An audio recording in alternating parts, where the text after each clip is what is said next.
হাইকোর্টের নির্দেশকে মান্যতা আর সেই মান্যতা দিয়ে এবার হেল্পলাইন নাম্বার চালু করলো মধ্য শিক্ষা পর্ষদ। যেমনটা আপনাদের জানাচ্ছিলাম, পরীক্ষার্থীদের সুবিধার জন্য এই হেল্পলাইন নাম্বার চালু করা হয়েছে। কলকাতা হাইকোর্টের নির্দেশকে মান্যতা দেওয়া হয়ে এই নম্বর চালু করা হয়েছে বলে জানা যাচ্ছে।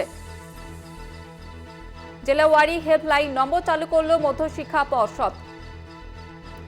পরীক্ষার্থীদের সময় মতো পৌঁছানোর জন্য সহায়তায় এই নম্বর চালু করা হয়েছে। আর এই বিষয়ে বিস্তারিত জানাবে শুভঙ্কর।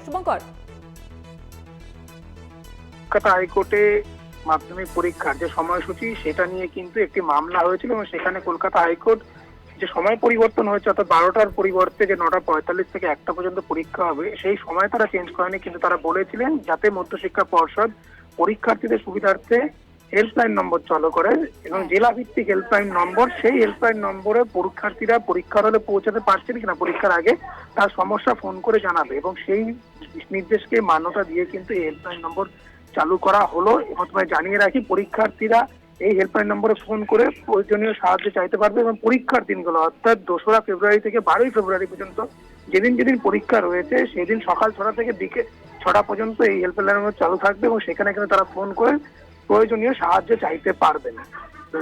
ধন্যবাদ শুভঙ্কর। প্রতিনিধি শুভঙ্কর মণ্ডল ছিলেন টেলিফোন লাইনে।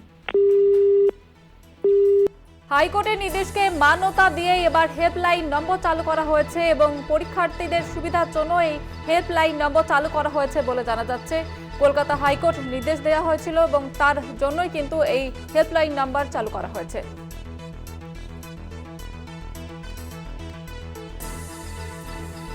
জেলাওয়ারি হেল্পলাইন নম্বর চালু করা হয়েছে। পরীক্ষার্থীদের সময় মতো পৌঁছানোয় সহায়তা করবে এই নম্বরে ফোন করতে হবে পরীক্ষার্থীদের।